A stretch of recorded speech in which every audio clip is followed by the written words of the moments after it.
রোদ থেকে বাঁচতে মাথায় আটকে গেল 10 কেজি দুধের পাত্র, কাটতে হলো মেশিন দিয়ে। পেট্রোল পাম্পে 2 তরুণীর চুলোচুলি, ভিডিও ভাইরাল। জঙ্গলে ঘুম প্রতিযোগিতা, ঘুমিয়ে পেতে পারেন লাখ টাকার পুরস্কার। এবার চীনের মেগা প্ল্যানে বিপাকে ট্রাম্প। লেবানন ইসরায়েলের তীব্র হামলা, নিহত 14। স্বাগত কালবেলা আন্তর্জাতিক সংবাদের সাথে আছি মুজাহিদুল ইসলাম। শিরোনাম জানাচ্ছিলাম, এবার বিস্তারিত। রোদ থেকে বাঁচতে মাথায় হেলমেট বা টুপি পরা তো স্বাভাবিক, কিন্তু তাই বলে আস্ত একটি দুধের ক্যান? শুনতে আজব মনে হলেও রাজস্থানের মাধোগড় গ্রামে ঘটেছে ঠিক এমনই এক ঘটনা। প্রচণ্ড গরম থেকে বাঁচতে 10 কেজি ওজনের একটি দুধের পাত্র মাথায় ঢুকিয়েছিলেন কালুরাম রেবাড়ি নামের এক যুবক। কিন্তু বিপত্তি ঘটল তখন, যখন সেই পাত্রটি মাথায় এমনভাবে আটকে গেল যে আর বের করা সম্ভব হচ্ছিল না। দীর্ঘ 2 ঘন্টা পর যন্ত্রণায় ছটফট করার পর অবশেষে গ্রাইন্ডার মেশিন দিয়ে পাত্রটি কেটে উদ্ধার করা হয় তাকে। সামাজিক যোগাযোগ মাধ্যমে এই উদ্ধারের ভিডিও ছড়িয়ে পড়তেই রীতিমতো তোলপাড় শুরু হয়েছে। অদ্ভুত এই কাণ্ড আর রুদ্ধশ্বাস সেই উদ্ধার অভিযানের গল্প নিয়ে এখন বিশ্বজুড়ে চলছে চর্চা। এই নিয়ে রিপোর্টে দেখুন বিস্তারিত। রোদ থেকে বাঁচতে গিয়ে মাথায় আটকে গেল 10 কেজি ওজনের দুধের পাত্র। পরে গ্রাইন্ডার মেশিন দিয়ে দুধের পাত্রটি কেটে বের করা হলো যুবকের মাথা। রোদের প্রখর তাপ থেকে বাঁচতে মাথায় দুধের ক্যান চাপিয়েছিলেন কালুরাম নামের এক যুবক। 10 কেজি ওজনের দুধের পাত্রটি টুপির মতো পরে বাইকে করে যাচ্ছিলেন তিনি, কিন্তু পাত্রের ভিতর মাথা ঢুকিয়ে ফেললেও আর বের করতে পারলেন না। 2 ঘন্টার চেষ্টায় গ্রাইন্ডার মেশিন ব্যবহার করে দুধের পাত্র কেটে তরুণকে উদ্ধার করা হয়। সম্প্রতি সামাজিক যোগাযোগ মাধ্যমে এমনই একটি ভিডিও ছড়িয়ে পড়ে, যা রীতিমতো ভাইরাল হয়। দ্য ভারত পোস্ট নামের অ্যাকাউন্ট থেকে সামাজিক যোগাযোগ মাধ্যমে ভিডিওটি পোস্ট করা হয়। সেই ভিডিওতে দেখা যায় এক তরুণ বাইকের পিছনে বসে রয়েছেন, তার মাথায় রয়েছে দুধের বিশাল পাত্র। সংবাদ মাধ্যম সূত্রে জানা যায় সেই তরুণের নাম কালুরাম রেবাড়ি। রাজস্থানের মাধোগড় গ্রামের বাসিন্দা তিনি। সকালে গম সরবরাহ করতে বেরিয়েছিলেন কালুরাম। বাইরে প্রচণ্ড গরম থাকায় রোদের তাপ থেকে বাঁচতে হাতের কাছে পাওয়া দুধের পাত্রটি টুপির মতো করে পরে নিয়েছিলেন তিনি। কালুরামের মাথা থেকে সেই পাত্র পরে বের করার দায়িত্ব কাঁধে তুলে নেন স্থানীয়রা। নানা রকম যন্ত্র দিয়ে দুধের পাত্রটি কাটতে শুরু করেন তারা। কালুরাম 2 ঘন্টা ধরে মাটিতে চুপচাপ শুয়ে রইলেন। 2 ঘন্টার চেষ্টায় মুক্ত হলেন কালুরামের মাথা। পাত্রটি নষ্ট হলো ঠিকই, কিন্তু উদ্ধার করা গেল কালুরামকে। কবির চৌধুরী জয়, কালবেলা। তর্কের জেরে মাঝ রাস্তায় একে অপরের উপরে চড়াও হওয়া নতুন কিছু নয়, তবে পেট্রোল পাম্পের মাঝখানে 2 তরুণীর এমন হিংসুটে উন্মত্ততা সচরাচর দেখা যায় না। ভারতের মহারাষ্ট্রের একটি ফিলিং স্টেশনে সম্প্রতি 2 তরুণীর মাঝে শুরু হয় তুমুল বাগবিতণ্ডা। কথা কাটাকাটি থেকে মুহূর্তেই তার রূপ নেয় হাতাহাতিতে। একে অপরের চুলের মুঠি ধরে টানাটানি থেকে শুরু করে মাটিতে ফেলে হিড়হিড় করে টেনে নেওয়ার মতো দৃশ্যও দেখা গেছে ভাইরাল হওয়া সেই ভিডিওতে। পরিস্থিতি আরও ঘোলাটে হয় যখন এক যুবক তার স্কুটি দিয়ে ধাক্কা মারেন এক তরুণীকে। উৎসুক জনতা ভিড় জমিয়ে এই লঙ্কাকাণ্ড দেখলেও বিবাদ মেটাতে এগিয়ে আসেননি কেউই। ইন্টারনেটে রীতিমতো ঝড় তোলা সেই চুলোচুলির ভিডিও নিয়ে এখন চলছে ব্যাপক আলোচনা। রিপোর্টে বিস্তারিত। একে অপরকে ধরে বেদম মার, চুল ধরে হিড়হিড় করে টেনে মাটিতে ফেলে দিল একজন আরেকজনকে। অপরজনও কম যায় না, তিনিও ঝুলে আছেন চুল ধরে। 2 তরুণীর চুলোচুলি দেখতে তাই মুহূর্তেই ভিড় জমে গেল পেট্রোল পাম্পে। চাঞ্চল্যকর এমনই একটি ঘটনার ভিডিও সম্প্রতি সামাজিক যোগাযোগ মাধ্যমে ভাইরাল হয়েছে। ভাইরাল ভিডিওতে দেখা গেছে একটি পেট্রোল পাম্পের মাঝখানে দাঁড়িয়ে বাগবিতণ্ডায় জড়িয়েছেন 2 তরুণী। কোনো একটি বিষয় নিয়ে তুমুল তর্ক চলছে তাদের। ঝামেলা এমন পর্যায়ে পৌঁছয় যা হঠাৎ সহিংস রূপ নেয়। একে অপরকে লাথি এবং ঘুষি মারতে শুরু করেন। চুলের মুঠি ধরে মাটিতে ফেলার চেষ্টা করেন একে অপরকে। এক তরুণীকে অন্য তরুণীর পা ধরে হিড়হিড় করে টেনে নিয়ে যেতেও দেখা যায় এ সময়। এরপর পরিস্থিতি আরও উত্তপ্ত হয়ে ওঠে। এক যুবক হঠাৎই তার স্কুটি নিয়ে এসে তরুণীদ্বয়ের একজনকে ধাক্কা মারেন। পা ধরে যন্ত্রণায় কাঁচাতে থাকেন তিনি। ঝামেলা দেখতে পেট্রোল পাম্পের কাছে ভিড় জমে গেলেও বিবাদ মেটাতে এগিয়ে আসেননি কেউই। ঘটনাটি ভারতের মহারাষ্ট্রের বলে দাবি করা হচ্ছে, তবে ঘটনার সত্যতা নিয়ে প্রশ্ন রয়েছে। কর্মব্যস্ত জীবনে একটুখানি শান্তির ঘুম যেন এখন বিলাসিতা, কিন্তু সেই ঘুমিয়েই যদি আয় করা যায় লাখ লাখ টাকা, তবে কেমন হয়? শুনতে অবিশ্বাস্য মনে হলেও চীনের সাংহাইয়ের ডংপিং ন্যাশনাল ফরেস্ট পার্কে আয়োজন করা হয়েছে এক অদ্ভুত স্লিপ চ্যালেঞ্জ।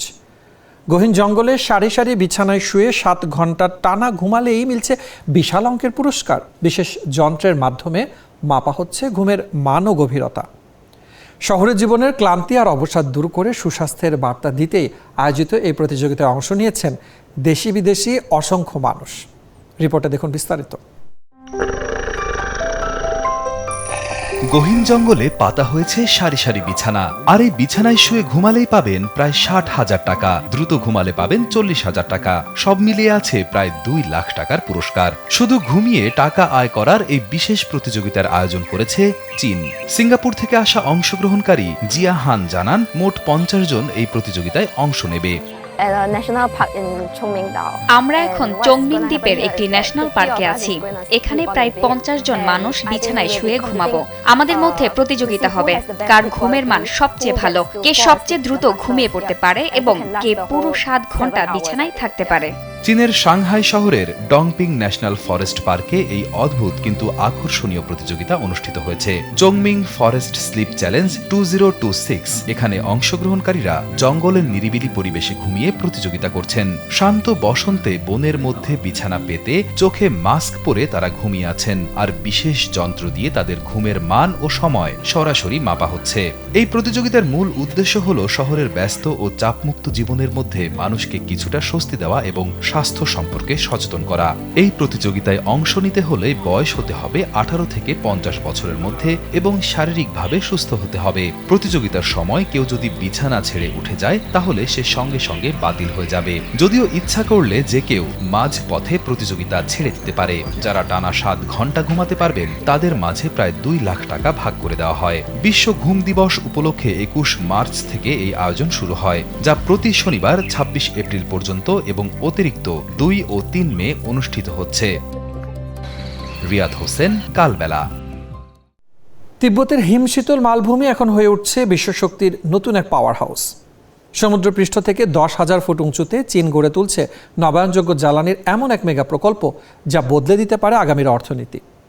এক মাসে প্রায় 120 গিগাবাইট বিদ্যুৎ সক্ষমতা যুক্ত করে বেইজিং এখন বিশ্ববাজারের একক আধিপত্যের পথে। আর এখানে বড় চ্যালেঞ্জের মুখে মার্কিন প্রেসিডেন্ট ডোনাল্ড ট্রাম্পের চিরাচরিত জীবাশ্ম জ্বালানি নীতি। তিব্বতের এই সবুজ বিপ্লব কি তবে সস্তা উৎপাদনের প্রতিযোগিতায় ট্রাম্পের আমেরিকা ফার্স্ট কৌশলকে কোণঠাসা করে ফেলবে, নাকি এটি কেবল জলবায়ু পরিবর্তনের এক মহাযজ্ঞ? এ নিয়ে রিপোর্টে আছে বিস্তারিত। বিশ্বজুড়ে জ্বালানি ও প্রযুক্তিগত আধিপত্যের লড়াই যখন আরও তীব্র হচ্ছে, তখন তিব্বতের উচ্চভূমিতে চীনের বিশাল নবায়নযোগ্য জ্বালানি প্রকল্প নতুন করে আন্তর্জাতিক রাজনীতিতে আলোচনার জন্ম দিয়েছে।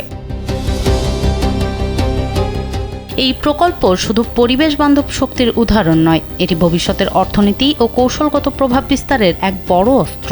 সমুদ্রপৃষ্ঠ থেকে প্রায় 10,000 ফুট উচ্চতায় বিস্তৃত তিব্বতের মালভূমিতে গড়ে উঠেছে বিশাল সৌর প্যানেল, বায়ু টারবাইন এবং জলবিদ্যুৎ কেন্দ্র। 2025 সালের মে মাসে চীন 93 গিগাওয়াট সৌর ও 26 গিগাওয়াট বায়ু বিদ্যুৎ সক্ষমতা যুক্ত করেছে। এর ফলে দেশটির মোট সৌর সক্ষমতা 1000 গিগাওয়াট ছাড়িয়েছে, যা বিশ্বের মোট সক্ষমতার প্রায় অর্ধেক।